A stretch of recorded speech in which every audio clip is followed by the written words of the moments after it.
वंदे मातरम। जय हिंद दोस्तों। एक ही सत्य ऐसा क्यों माने, सभी बातें एक साथ सत्य क्यों नहीं हो सकती। तेरा सत्य भी सत्य है और मेरा सत्य भी सत्य। सभी सत्य मिलकर एक महासत्य का निर्माण क्यों नहीं कर सकते। एक ही आविष्कार विभिन्न देशों में विभिन्न रूपों में हुए हैं, काम तो एक ही कर रहे हैं। टीवी के मॉडल भिन्न हो सकते हैं, टेक्नोलॉजी तो एक ही है, काम तो एक ही कर रहे हैं। वो काम है दिखाना, चित्र दिखाना, आवाज़ सुनाना। वैसे सभी सत्य एक ही काम कर रहे हैं, मानवता को सही दिशा दिखाना। सभी प्रकार के सत्य एक ही काम कर रहे हैं, इस विराट मानवता को सत्य की राह दिखाना, एक लक्ष्य की ओर ले जाना। मेरा सत्य मेरा ही सत्य है, ऐसा मानकर जो चलते हैं वह पूर्ण सत्य को प्राप्त कभी नहीं कर सकते। क्योंकि सत्य को विभिन्न आयामों से, विभिन्न दिशाओं से, विभिन्न देश काल खंड से देखने पर उनकी परिभाषाएं चेंज हो जाती है, परिवर्तित हो जाती है। इसलिए सत्य खोजने के लिए विद्वान लगातार कहते रहते हैं कि जो मैंने जाना है उसे ही पूर्ण न समझो, अपनी राह स्वयं बनाओ। इसलिए बुद्ध ने अंतिम जो संदेश दिया है, अप्प दीपो भाव, वह महत्वपूर्ण चीज मानवता के लिए याद रखने योग्य है कि अपने दीपक स्वयं बनो, दूसरों पे भरोसा मत करो। दूसरों की राह उसके लिए सत्य हो सकती है, लेकिन तुम्हारे लिए वह राह किसी काम की नहीं है। अपना मार्ग स्वयं बनाना पड़ेगा, अपनी दिशा स्वयं तय करनी पड़ेगी, तभी तुम उस पूर्ण सत्य को प्राप्त कर सकोगे। लेकिन इस दौड़ में तुम दूसरों के सत्य को झूठा कहना उचित नहीं होगा, क्योंकि उन्होंने जो सत्य जाना है अपने दिमाग से, अपनी आत्मा से, अपने मन के अनुसार जाना है, अपने दृष्टिकोण से जाना है, और उस सत्य को जानकर वो सफल भी हुए हैं।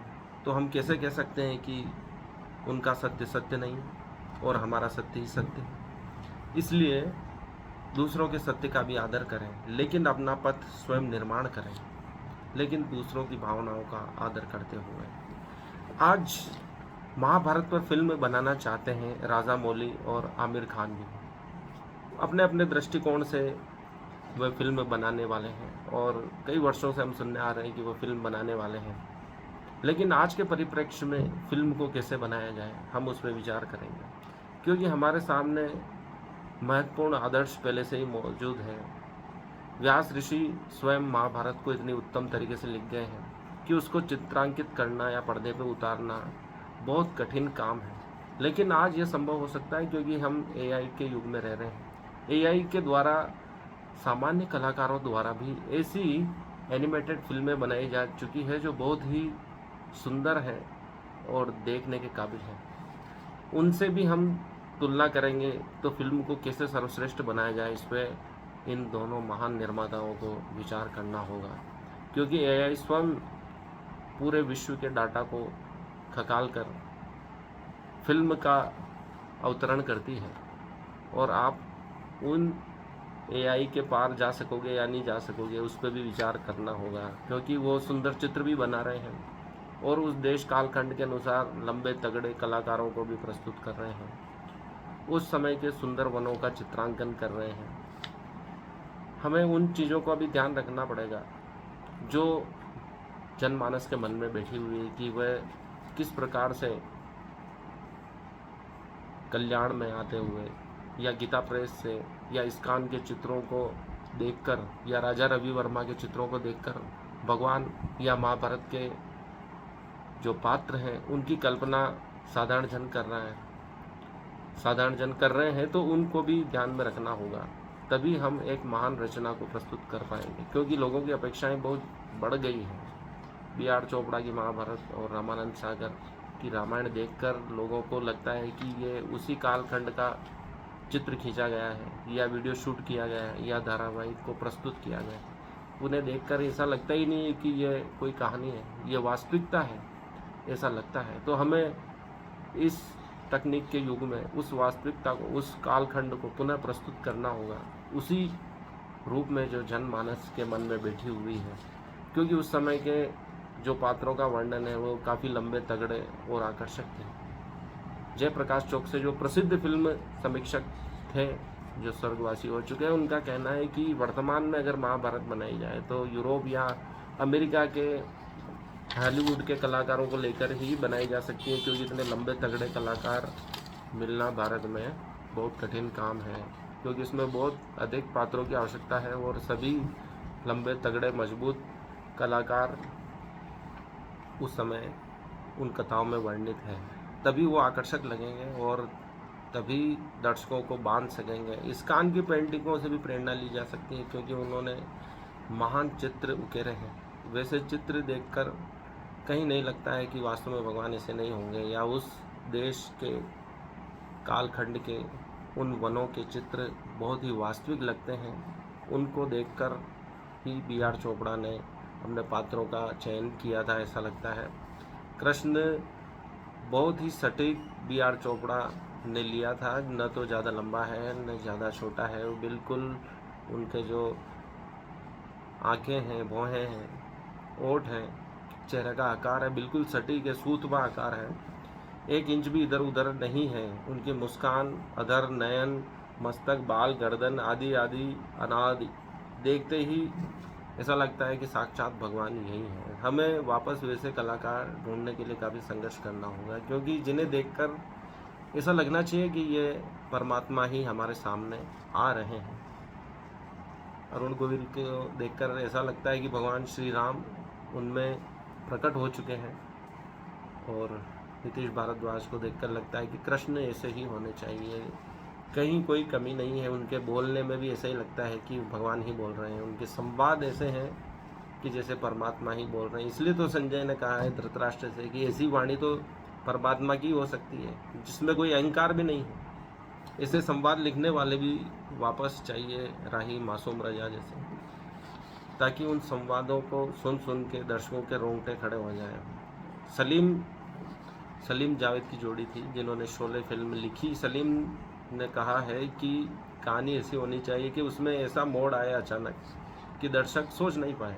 अगर दर्शक सोच रहे हैं वैसी ही कथा चलती रहेगी तो लोग बोर हो जाएंगे, दर्शक बोर हो जाएंगे, सुनने वाले बोर हो जाएंगे। उसमें ऐसे मोड़ देने चाहिए जो दर्शकों की कल्पना से परे है। वैसे मोड़ महाभारत में पहले से ही मौजूद है, बस उनको कथा को संयोजित करने की कला आनी चाहिए। डॉक्टर राही मासूम रजा के सामने यही समस्या थी कि इतने विशाल ग्रंथ को कथा के रूप में कैसे बांधा जाए।